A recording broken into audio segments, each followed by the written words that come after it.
Bonjour à tous et bienvenue dans notre 5e opus de nos épisodes dédiés à notre voyage Beer XP. Dernier épisode avant notre départ dédié à l'équipement et à la préparation de la moto. C'est tout de suite, c'est moteur. Tout d'abord, avant de parler équipement de la moto, on va parler entretien et état de la moto.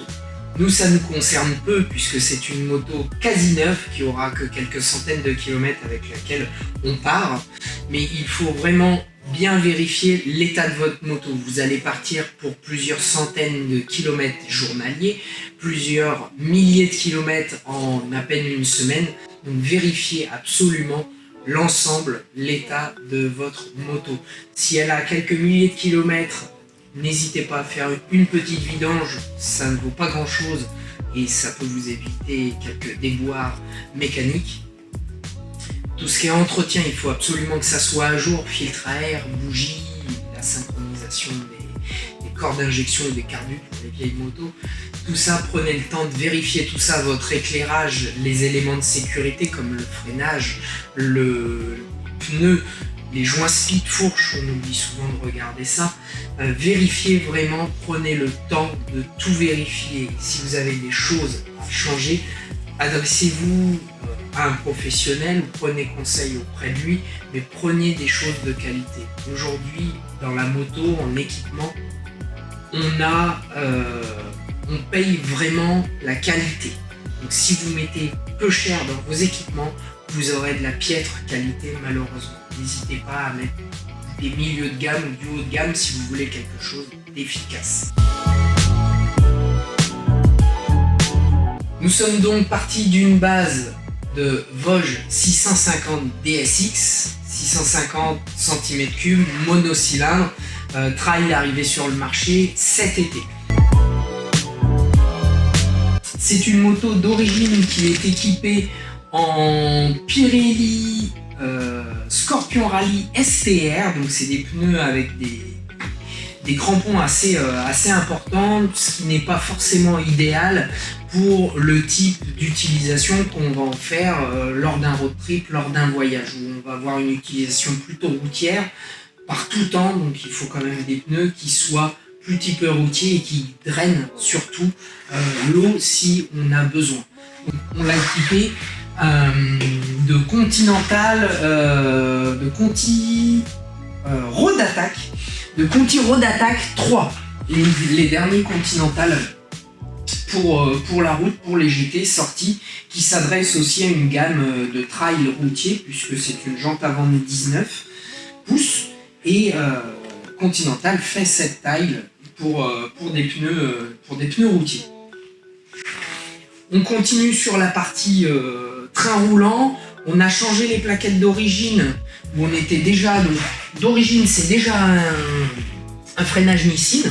On est resté chez Nissin, on a changé les plaquettes, on a choisi de mettre une gamme toujours chez Nissin, mais une gamme de plaquettes un petit peu plus endurante pour avoir un meilleur feeling, parce qu'on sait qu'une partie du voyage qu'on va faire, il y a beaucoup de virages, il y a de la montagne, donc on a préféré mettre des plaquettes beaucoup plus endurantes qui tiennent mieux à la chauffe, surtout que ça reste quand même des petits disques pour le gabarit du véhicule. On a également purgé tout le système de frein au DOT 5.1 au lieu du DOT 4, donc c'est un liquide de frein qui a un point d'ébullition qui est plus important que une chaleur du moins qui tient mieux à la chaleur, un point d'ébullition plus élevé, plus important que le DOT 4. Ça c'est pour la partie cycle. On a retouché un petit truc aussi sur le train avant pour gagner un petit peu en vivacité. On a remonté la fourche dans l'été de fourche pour avoir une moto un petit peu plus incisive de l'avant, ce qui manque un petit peu dans les pif-paf ou dans les gauche-droite qu'on peut retrouver en montagne, ce qui va manquer un petit peu avec la jambe de 19. Donc on le corrige en modifiant un petit peu l'assiette et l'angle de chasse du train avant. Alerte coronavirus. C'est mon cancer des poumons qui remonte. Comme on vient de parler de la fourche, on va rester sur le poste de pilotage qu'on a équipé de protège-main avec une grosse barre en aluminium de chez Barkbuster, avec des contre-masses qui évitent les vibrations dans le guidon, les vibrations qui remontent dans les mains. Ça peut aider sur les longs trajets, ça aide énormément. Toujours sur le guidon, on a équipé d'un support téléphone SP Connect avec un petit cylindre bloc qui gomme les vibrations du téléphone, exprès pour pas que ça puisse vibrer avec le GPS du téléphone. Comme ça, on est tranquille, on voit bien clair sur l'écran. On passe maintenant à la partie électrique. Pour être sûr d'être vu et de voir par tous les temps, on l'a équipé de longues portées de feu additionnelles de chez Denali. Alors ça, c'est un gros système, puisque ces feux-là sont gérés par un DataDim. C'est un petit boîtier électronique qui va gérer l'intensité des LED. Et vous allez pouvoir piloter tout ça via un interrupteur 3 positions. Donc, en plus des feux traditionnels, on a des feux de croisement, des feux additionnels de croisement et des pleins phares additionnels également. Si on essaye là, quand on met la moto en route, on a uniquement les feux de croisement. On peut passer de phare en plein phare. Mais on peut aussi indépendamment contrôler les optiques, les additionner.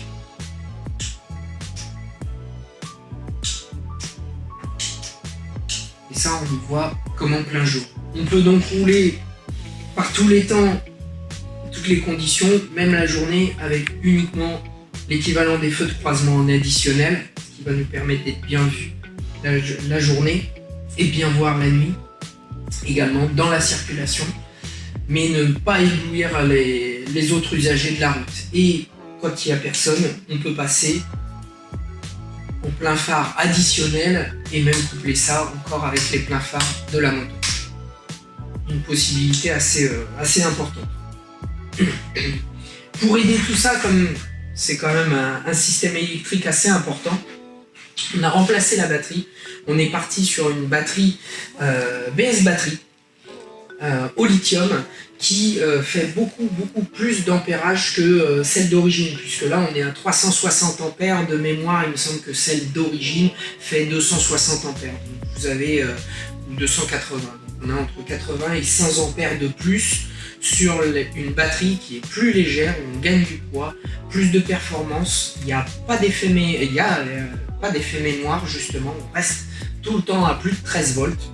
Là, si on regarde, je suis à 13,1 avec tous les feux d'allumés depuis tout à l'heure. Ça reste à plus de 13 volts.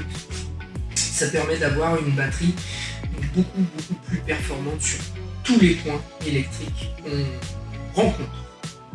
En conclusion, malgré que ça soit une moto neuve, parce que j'ai passé beaucoup de temps à vérifier, à adapter le poste de conduite à ma morphologie, à vraiment avoir une moto qui soit ergonomique, qui fonctionne correctement. Quand vous avez une moto qui a plusieurs milliers de kilomètres, prenez vraiment le temps de l'entretenir, de la préparer pour votre voyage. Prenez le temps de tout vérifier. Faites-le faire. Il y a des gens qui le font très bien, il y a des professionnels où c'est pas du tout leur truc. Ne forcez pas la main aux professionnels si aujourd'hui ils ne s'en sentent pas capables de faire ça. Il y a des professionnels qui préparent très bien les motos pour ce genre de voyage, de road trip. Il faut vraiment tout passer en revue pour éviter qu'il vous arrive quelque chose pendant votre voyage. Le but est de garder des bons souvenirs, avoir une bonne expérience et pas une mauvaise expérience. Si vous vous lancez dans un voyage comme ça, prenez vraiment le temps et mettez les moyens de réussir ce voyage. Préparez absolument correctement votre moto. La vidéo se termine. C'est aussi, donc, comme je l'ai dit au début, la dernière vidéo avant notre départ en voyage. On tient à remercier l'ensemble des acteurs de tout ça, aussi bien BeerXP qui nous emmène en voyage, Beer simple qui nous fournit aujourd'hui l'ensemble des accessoires. Alors, c'est pas gratuit, mais ceux qui nous ont fourni, qui sont importateurs pour la France de tout ce qui est système Denali, SP Connect les batteries BS Batterie, Nissin également et bien d'autres, et Barkbuster. Ça vient de chez Beer. Merci à eux d'avoir fait l'effort de nous envoyer tout ça, de nous rendre tout ça disponible. La moto, merci à Deep Import qui importe donc entre autres Vosges mais d'autres marques aussi, et de mettre cette moto là également, qui nous ont mis en urgence une moto à disposition. C'est une moto normalement équipée avec des valises et un top-caisse. Là on part sans les valises et le top-caisse. Il faut savoir qu'on a su uniquement début septembre que nous allions partir début octobre en voyage. On n'a eu qu'un mois à tout préparer, sachant que dans ce mois-là, Alicia, qui est derrière la caméra et qui fait toutes les vidéos, n'était pas là pendant une semaine, était en vacances. Donc réellement, on a eu 3 semaines pour recevoir la moto, recevoir les accessoires, filmer. Vous voyez pas, mais il y a un énorme travail de filmage, de filmaison. Derrière ça, c'est des plans qu'on recommence 10 fois, 15 fois. On essaye de faire ça du mieux qu'on peut. On est loin d'être des professionnels, c'est notre première expérience dans le domaine. On fait ce qu'on peut, on essaye de vous faire partager ça et on va continuer à vous faire partager le reste du voyage. Maintenant, un petit peu caméra au point, tous les jours des petits reportages. On va essayer de vous faire vivre ça maintenant de l'intérieur, puisque la prochaine étape, c'est l'avion, le départ de la moto qui est demain, puisqu'on est aujourd'hui jeudi, et on part jeudi de la semaine prochaine. Ils viennent chercher la moto en camion demain et elle part pour la Croatie ce week-end. Il ne me reste plus qu'à vous dire à bientôt pour la suite de nos aventures.